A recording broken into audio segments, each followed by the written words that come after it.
Alô? Amigo Laura, boa noite a todos os irmãos encarnados e desencarnados que foram permitidos estar aqui nesta noite. Vamos começar com a nossa prece inicial, elevando o nosso pensamento a Deus, causa primeira de todas as coisas, e ao Mestre Jesus, nosso mestre, irmão amigo, governador do planeta Terra, agradecendo a Ele pela semana que se passou, pelas provações que passamos, mas sempre na certeza de que não estamos sozinhos, e por nos permitir participar dessa hora da prece. Que a gente possa transmitir com fidelidade todas as mensagens, e que essas mensagens toquem no nosso coração, no nosso íntimo, como instrumento de reflexão, para que a gente se prepare para essa semana que se inicia hoje, sabendo que vamos ter provações, que vamos ser testados, mas que o Evangelho nos diz para vigiar e orar, estar sempre atentos, e agradecendo àqueles que vão testar a nossa paciência, e só sabemos que temos paciência se for testado, e na certeza de que conseguiremos vencer todas as provações. Basta nós termos fé e acreditar. Que a paz do Senhor esteja conosco, hoje e sempre, e que assim seja.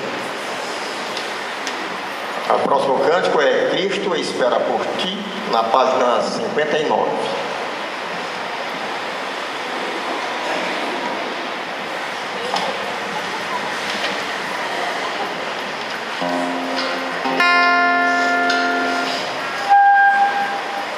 Som.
pregação sobre uma coisa que dificilmente a gente não passou por ela, que são conflitos, Esses conflitos mal entendidos. A doutrina espírita nos ensina que estamos no mundo de expiação e prova, nos ensina que somos individualidades, cada um com um pensamento, com uma ideia, e muitas vezes, por conta dessa diversidade de ideias, acontecem os conflitos, pequenos desentendimentos. Quem aqui nunca teve, um conflito, seja no trabalho, na família? E aí, nesse momento, é necessário se refletir. Então, é baseado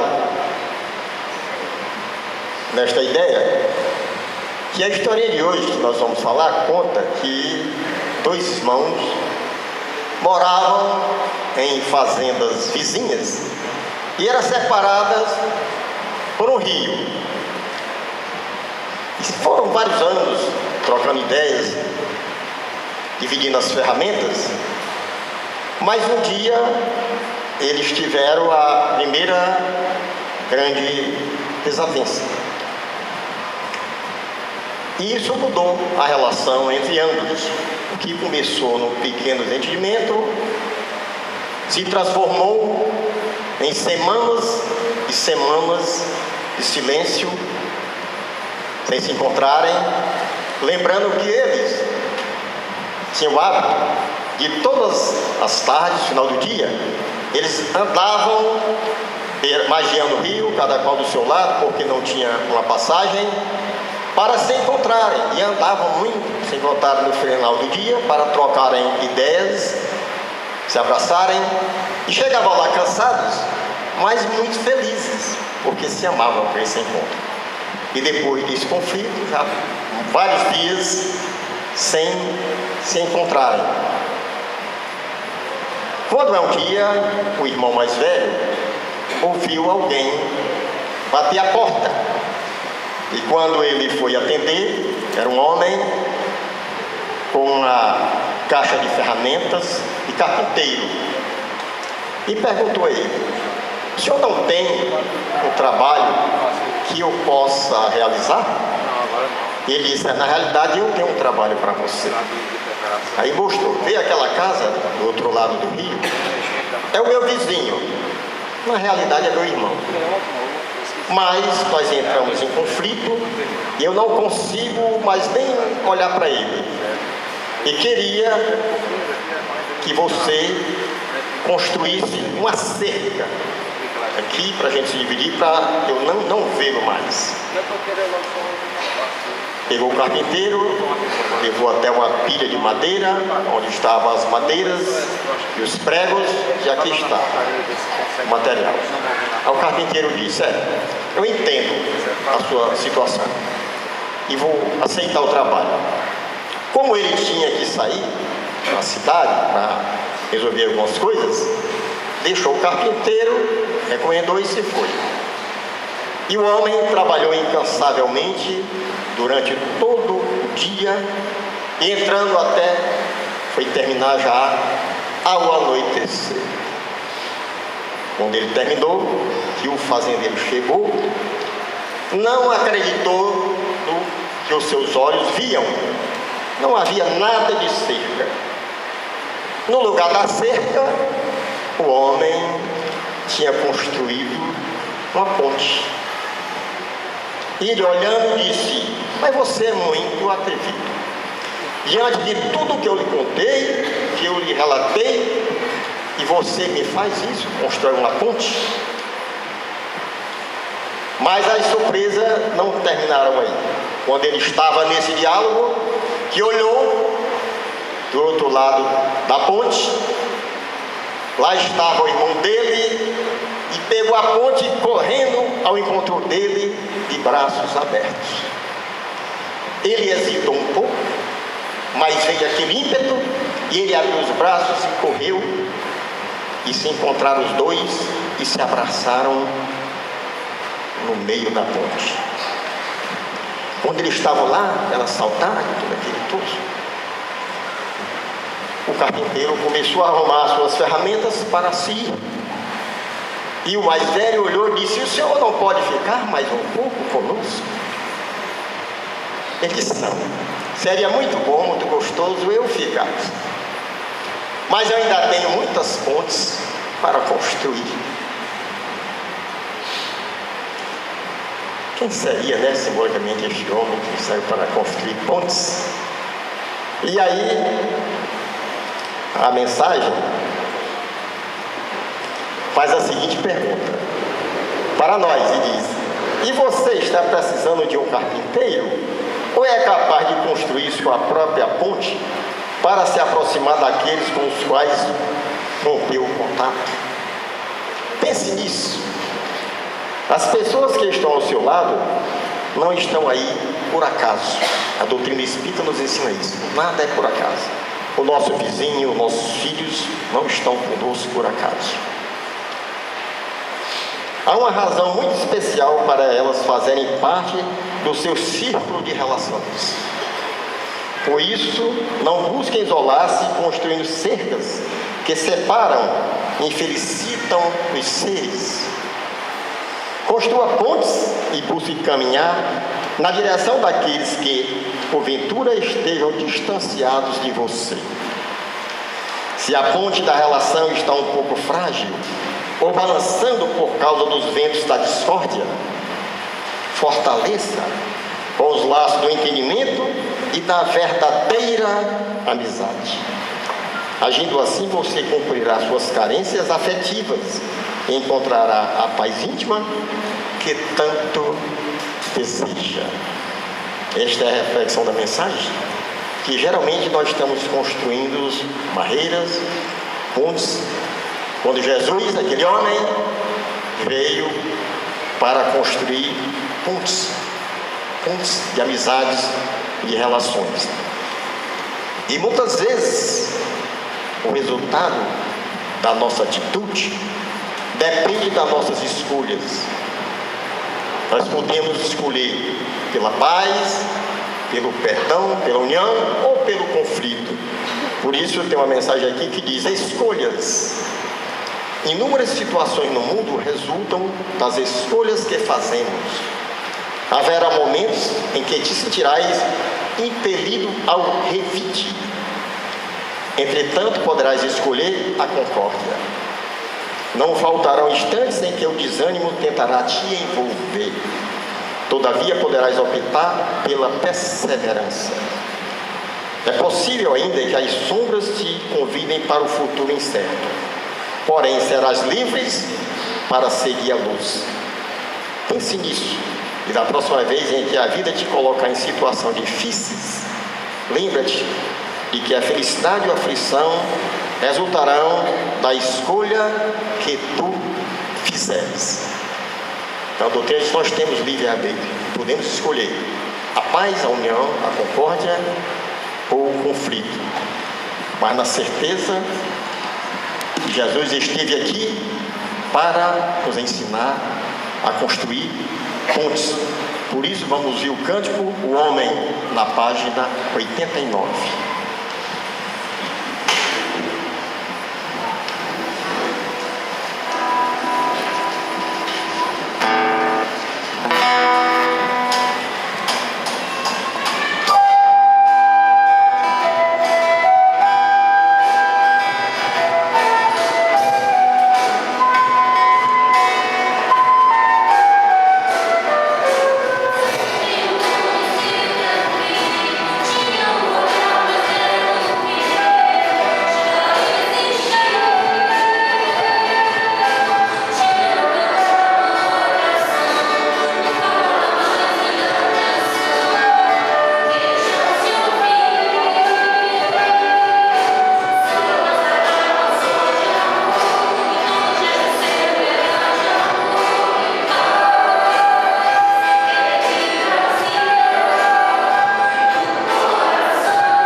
Jesus possa permanecer no coração de todos.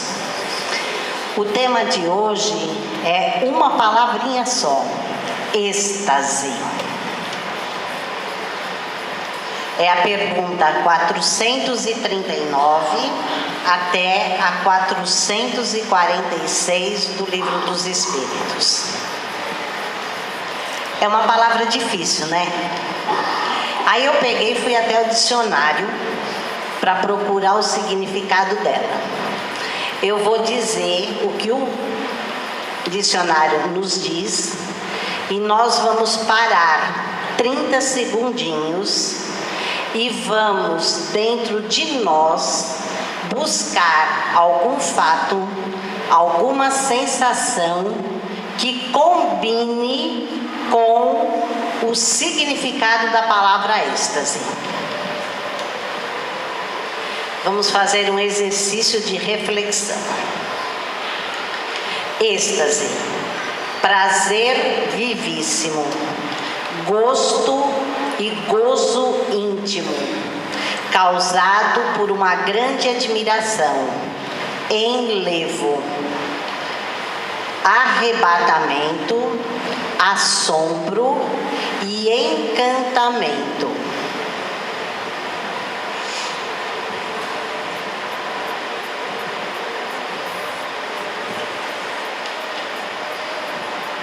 Querem que eu repita? Prazer vivíssimo, gozo íntimo, causado por grande admiração, enlevo, arrebatamento, assombro e encantamento.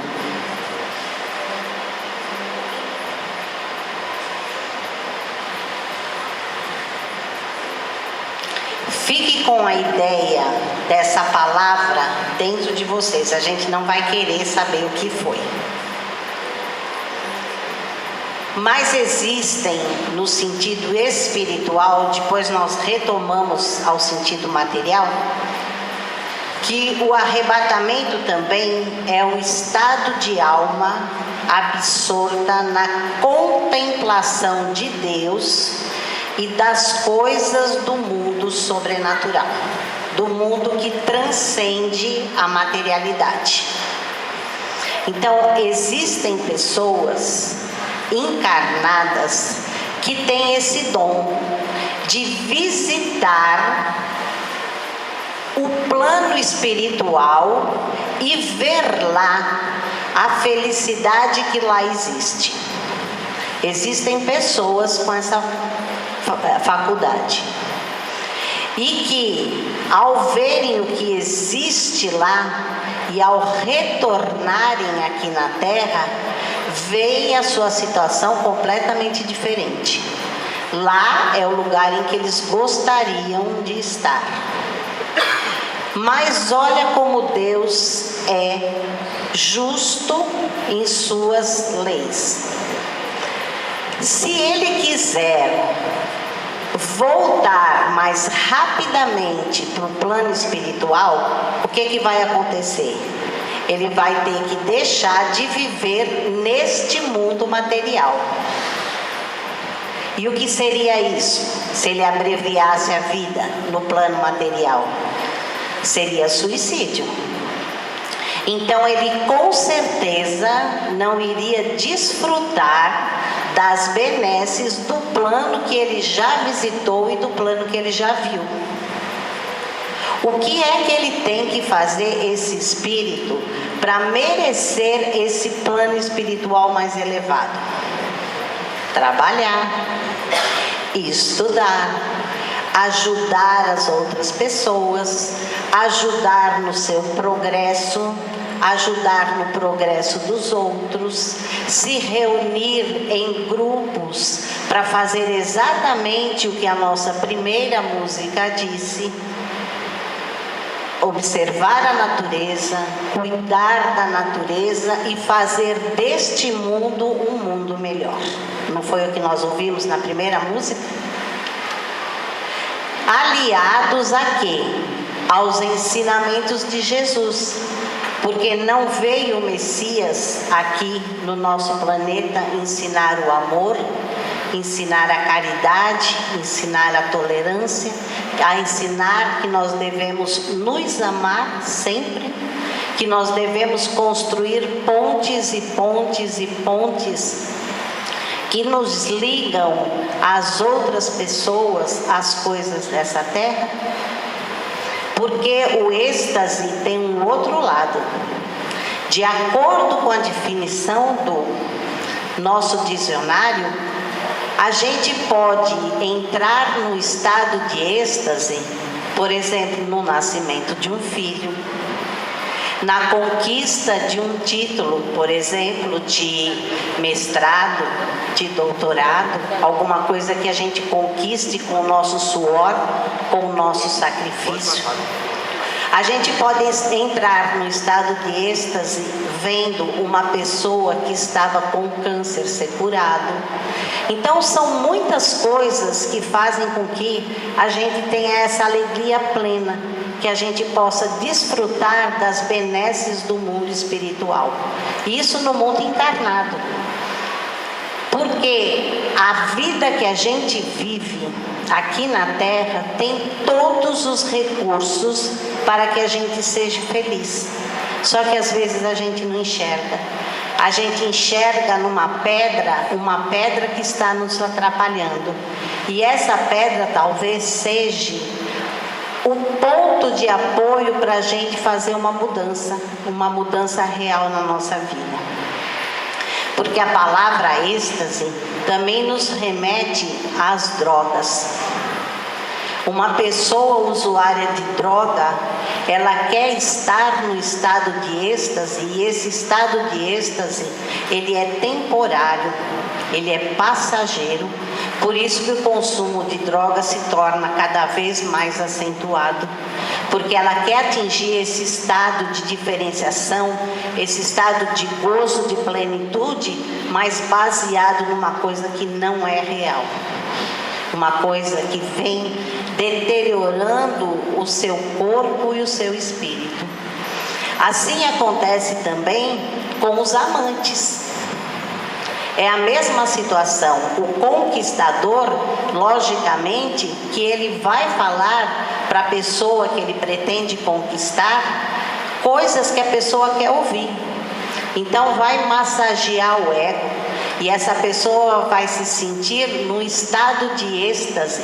E quando ela cair na realidade, essa realidade também é bem dura, tanto quanto a da droga.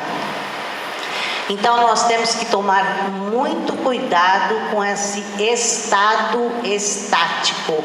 Não estado estático com S, mas estático com X. De êxtase, de deslumbramento, de vislumbramento, de querer as coisas de um modo fácil, que nos trazem prazer, que nos trazem conforto, mas esse conforto pouco durável, é uma coisa muito passageira. Então a religião espírita nos esclarece que aquilo que é conquistado com sacrifício, que é conquistado com trabalho, que é conquistado de forma árdua, ela é muito importante para o nosso progresso. E isso faz com que nós sejamos sempre seres em busca da perfeição, mas em busca da perfeição que é real, que é concreta e que nos levará a vislumbrarmos e desfrutarmos as benesses do plano espiritual maior. Que Jesus possa aclarar sempre o nosso raciocínio, termos sempre o nosso livre-arbítrio pronto para escolher aquilo que realmente vai nos propiciar essa melhora. Que Jesus nos abençoe hoje e sempre. E o coral vai cantar A Vida é Bela, na página 18.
paz de Jesus nos envolva. Nós aprendemos na codificação espírita um princípio básico que nos ensina que a finalidade maior da nossa vinda à Terra, tantas vezes, quantas vezes sejam necessárias, é com o sentido maior de evoluirmos. A finalidade maior do Espírito, pois, é evoluir.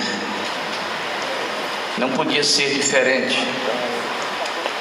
porque no universo não podemos pensar em inatividade. O próprio universo, no seu macrocosmo, ele avança. As pesquisas astronômicas nos dizem que ele avança constantemente, ele se expande. Ele não tem fim, porque o que poderia ser um limite para o universo hoje não será amanhã. A obra de Deus, pois, ela não é estática, ela é dinâmica. E se o universo evolui em termos macroscópicos, não seria diferente em termos microscópicos. O Espírito faz parte da criação divina. Fomos criados por Deus simples e ignorantes, ou seja, sem ciência. O sentido, pois, da criação é nos propiciar a evolução moral e atingirmos estados ainda inimaginados por nós em termos universais. As religiões ensinam sobre anjos, serafins, querubins. São nomes que se dão aos espíritos elevados. Nós no Espiritismo dizemos espíritos superiores, né? Espíritos que atingiram um grau de evolução muito elevado. Mas nós somos muito pequenos ainda para imaginarmos o que seja um grau de evolução elevado, porque o espírito também, ele não para de evoluir. Não há um fim, um momento que se diga não há mais como evoluir, não existe isso. A evolução, ela é permanente. Quando já aprendemos o que deveríamos ter aprendido nas idas e vindas à Terra, atingimos estágios mais elevados, esferas espirituais mais elevadas, mundos mais elevados. É assim que funciona a lei divina. É assim que funciona a criação divina. Daí porque muitos se indagam, mas o que é que eu estou fazendo no mundo? Então é preciso que as religiões aprendam a dizer que nós estamos no mundo para evoluirmos, para nos melhorarmos, para sairmos desse estado de pobreza moral que ainda carregamos, que estamos na terra para construir para nós, na medida em que construirmos também para o próximo, um estado de paz, um estado de paz que seja permanente, que não seja um estado de paz agora e amanhã estejamos chorando, porque na terra nós temos momentos de felicidade, digamos assim, mas nós somos inseguros ainda perante as lutas da vida. Então a gente vem à terra e aqui a gente se submete a processos de aprendizado através das chamadas provas, mas também temos a responsabilidade de quitar débitos anteriores através das chamadas expiações. Daí porque não há aquele que verdadeiramente na Terra, num planeta atrasado como a Terra, que diz os Espíritos que é um planeta de expiação e de provas, um planeta onde o mal ainda supera o bem, Não é possível, então, que nesse mundo a gente consiga esse estado de felicidade. Mesmo os espíritos superiores, que reencarnam em missões gloriosas, eles passam por momentos difíceis, momentos de decepção. Só que eles recuperam diferentemente de nós. Eles têm essa facilidade de se deparar com as situações difíceis e superar essas situações. Diferentemente de nós, que muitas vezes entramos em estados depressivos, em estado de desespero. Muitos optam por retirar-se da vida antes do tempo previsto e por aí vai. Isso mostra o pequeno estado de evolução que carregamos. Então, os irmãos haverão de perguntar qual é o melhor roteiro para nós chegarmos a esse estado de paz interior, ou seja, de nós implantarmos em nós o chamado reino de Deus. Não esperemos esse reino de Deus estático num lugar qualquer, que o reino de Deus principie em nós. São palavras de Jesus, não são minhas. O reino de Deus está dentro de vós. Não o procureis através de aparatos exteriores, porque ele está em vós. Então, qual o caminho melhor a seguirmos? É exatamente esse que nos traz à Terra. É procurarmos traçar um caminho voltado para o bem, voltado para a paz. Como é que nós vamos conseguir isso? Trabalhando diuturnamente para trazermos e colocarmos em nós as virtudes. As virtudes essas que Jesus falou tanto, há tantas citações no seu Evangelho sobre essas virtudes. Nós sabemos de qual saltear essas virtudes: fé, esperança, paciência, humildade, caridade. A caridade é a maior de todas as virtudes, e por um motivo muito simples: é porque a caridade é o oposto do egoísmo. E os espíritos superiores nos dizem que a base de todos os desequilíbrios terrenos tem sua fonte no egoísmo e no orgulho. O egoísmo em si, ele é terrível. Se nós passarmos uma vista de olhos sobre os acontecimentos que nos cercam, sobre tantas coisas más que a gente vê sobre a terra, a gente pode ir na base de tudo isso, que lá está plantado o egoísmo. Então, o egoísmo é o inverso, como dissemos, da caridade. Quanto mais nós vamos evoluindo, tentando trazer a caridade para dentro de nós, esse egoísmo nosso, ele tende a diminuir, Há uma inversão. Aumenta a caridade, diminui o egoísmo. Aumenta o egoísmo, a caridade rala, é muito pequena, quase que não aparece. Então, o caminho é esse. São dadas condições a nós para que nós façamos assim. Condições são dadas, mas muitas vezes nós fazemos por onde não entendemos essas condições que recebemos. As pessoas reclamam da vida por qualquer coisa, coisas as mais simples possíveis, e não conseguem descobrir em si que são criações divinas, são deuses, Porque Jesus também disse que nós éramos deuses. Somos deuses porque somos centelhas divinas, criação divina. Se nós descendemos diretamente de Deus, nós temos em nós, plantada em nós, essa divindade. E ele diz: brilha a vossa luz. Ou seja, a divindade está plantada em você, mas você tem que fazer brilhar, crescer, iluminar-se através dessa divindade que está em você. Ninguém consegue evoluir sozinho. Não existe um espírito que diga evoluir sozinho, não. Porque a nossa evolução, ela está diretamente proporcional à renúncia de nossa parte. Quanto mais nós renunciamos a nós, ou seja, fugimos do egoísmo, mais nós evoluímos rapidamente. Então, o processo básico para a evolução é nós renunciarmos, deixarmos de ser egoístas.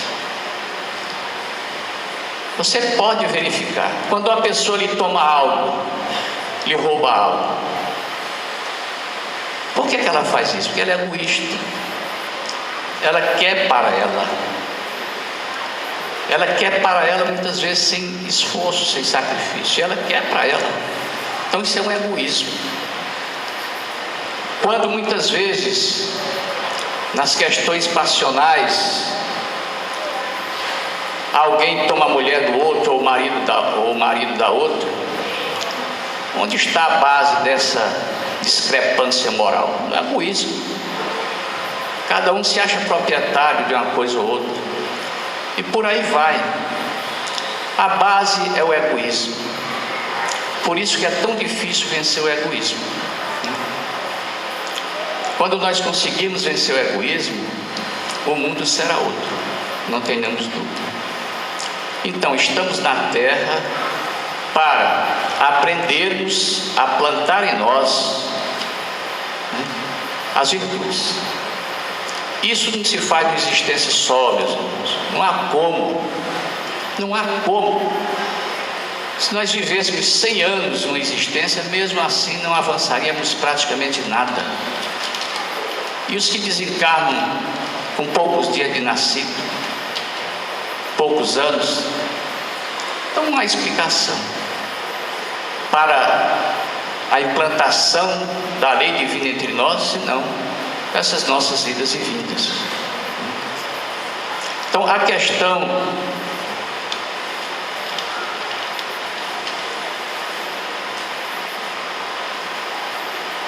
básica está em 2 palavrinhas, de 3 letras cada uma. É o ter e o ser. Nós temos que girar em torno dessas palavras.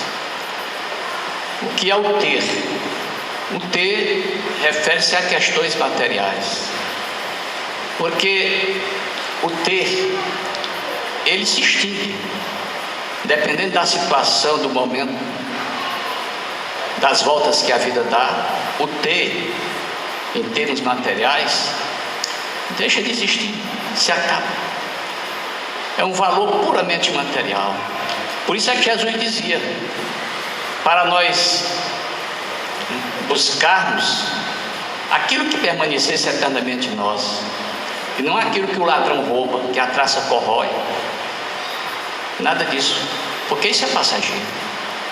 O ser é aquilo que nós construímos em nós. Então o ser difere do ter, porque o ter trata de coisas materiais. O egoísmo está embutido. O ser não. O ser é uma questão de ordem moral. Você planta em você e não há quem tome. Não tem ladrão que roube. Não tem nenhuma traça que corroa, nenhuma ferrugem que ataque. Isso é ensinamento de Jesus, está no Evangelho. Então, é esse chamamento dele. Aí vocês haverão de dizer, então, como fica a questão do ter na terra? Vamos passar fome ou sair estendendo a mão à caridade pública? Não. Muitas pessoas não entendem a questão do Evangelho da forma como Jesus coloca. Eu gosto sempre de relembrar, quando eu trato disso, as palavras do apóstolo Paulo aos Coríntios. Quando ele diz, nós fomos constituídos por Deus mensageiros do Novo Testamento. Testamento não da letra, mas do Espírito, porque a lei mata, mas o Espírito vivifica. Ou seja, as pessoas ouvem as palavras de Jesus, ouvem as palavras dos profetas no Antigo Testamento e não sabem distinguir que por trás dessas ações, muitas vezes, existe um sentido, não diremos oculto, mas um sentido que muitas vezes é invisível aos olhos materiais. É como Jesus ensina, nós temos que ver com os olhos, mas não os olhos materiais, os olhos espirituais. Está tudo no Evangelho. A questão de ler. e meditar, porque está tudo lá o nosso caminho. Então é a questão do ser e a questão do ter.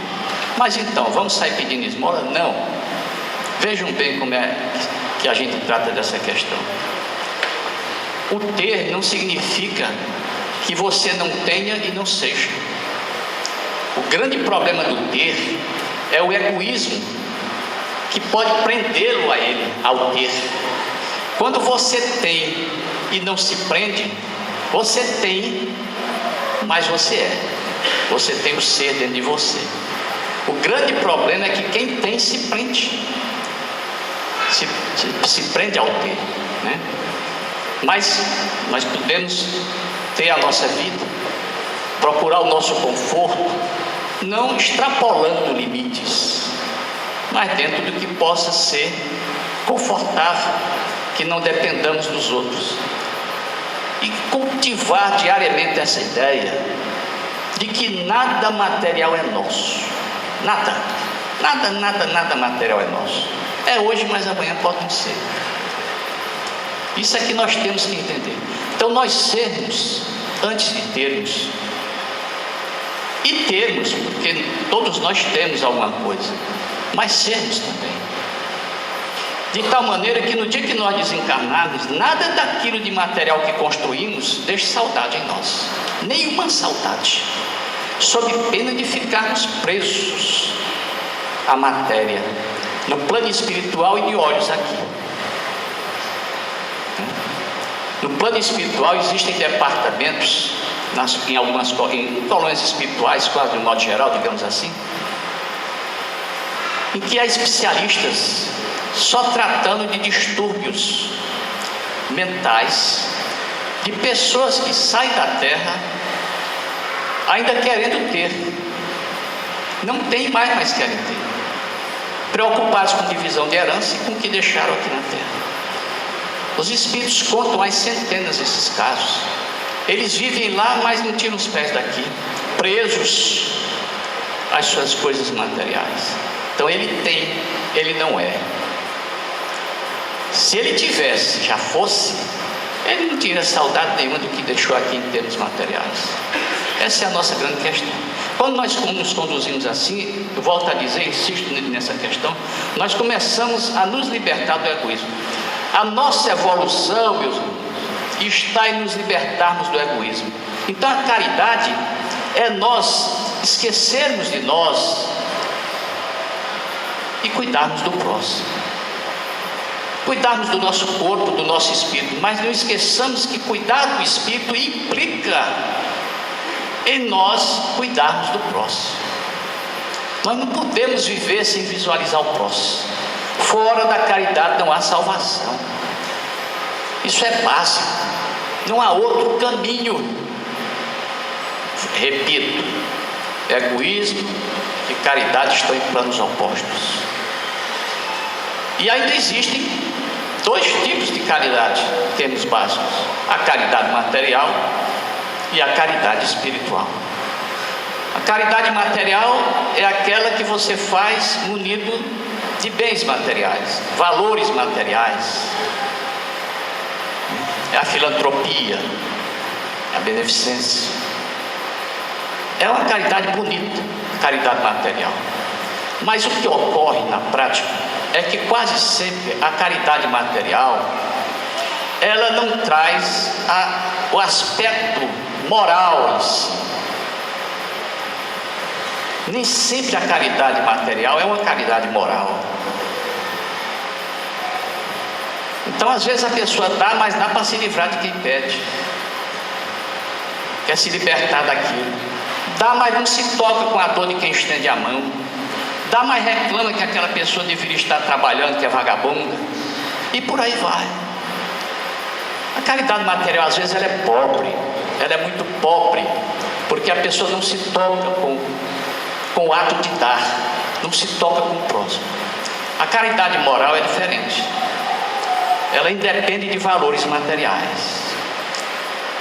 Ela vem de dentro, muito de dentro. Porque ela é constituída por ações, por palavras, pensamentos. A prece, por exemplo, bem direcionada, com amor, brotada, não decorada. E a prece decorada, às vezes, ela se constitui quase uma inutilidade, porque você já diz aqui decorado, você não medita no que está dizendo. A prece brotada bem dentro de você, tentando ajudar as pessoas, não só os seus familiares, é importante dizer, mas aquele que você viu na rua, aquele com quem você se deparou que está sofrendo, você tem uma ótima oportunidade de praticar a caridade moral. Ótima oportunidade. Através de palavras, através de que vem através de conselhos, sempre se doendo com a dor do próximo, procurando ver a dor dele bem no fundo e se envolver com ela, sem deixar que ele abata, mas sentindo o que ele está sentindo. As ações, através da visita ao próximo, da visita a hospitais, de ficar junto daqueles que estão feridos de alguma forma, sentenciados de alguma forma. Tudo isso são ações. É assim que Jesus ensinou, né? Tudo isso fosse feito. Essa é a caridade moral. Ela é importantíssima. Ela tem mais valor, na maioria das vezes, do que a caridade material. Porque a caridade material pode ser apenas um gesto de dar o que sobra, digamos assim, dar o que sobra.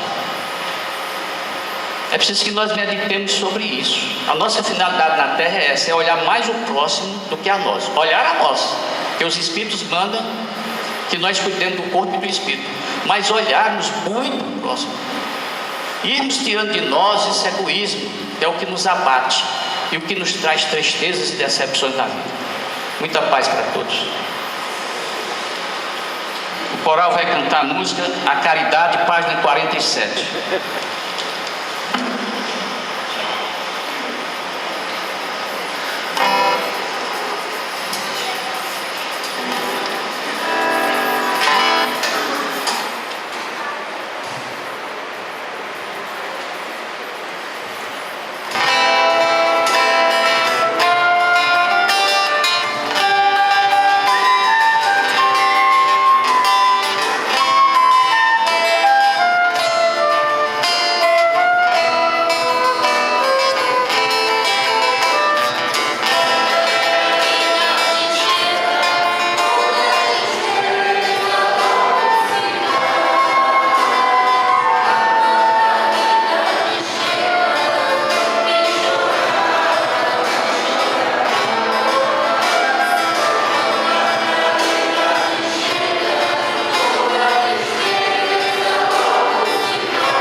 Vamos sossegar os nossos ânimos. Vamos voltar a olhar para dentro de nós mesmos, para que a gente possa permitir que o nosso espírito alcance uma vibração de esferas mais altas, para dela acolhermos a paz, a harmonia, o conforto, a benevolência e principalmente o equilíbrio que deve nortear todas as nossas ações. Que a gente possa contar sempre com a ajuda da espiritualidade, baseado nos ensinamentos de Jesus, e que, acima de tudo, possamos receber as bênçãos de nosso Pai Celestial. Que a paz possa permanecer conosco, que possamos voltar aos nossos lares com o coração repleto de alegria e que possamos distribuir essa luz recolhida aqui nesta noite a todas as pessoas que fazem parte da nossa vida, do nosso dia a dia. Que Jesus nos abençoe, nos fortaleça, nos ampare, nos dê saúde e força para continuarmos a nossa batalha, o nosso trajeto evolutivo. Dessa forma, agradecidos, pedimos a Deus que nos ajude, que nos fortaleça hoje e sempre. Que assim seja.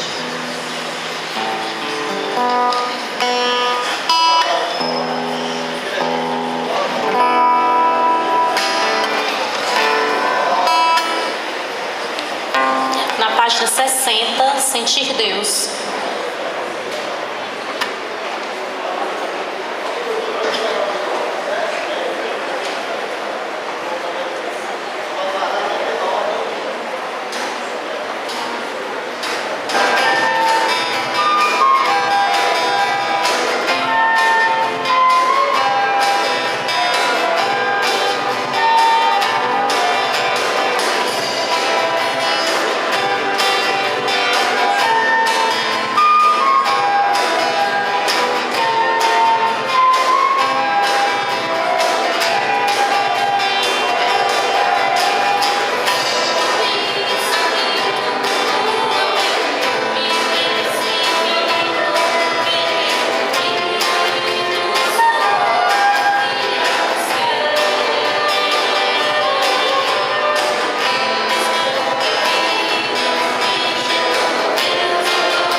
21 a 3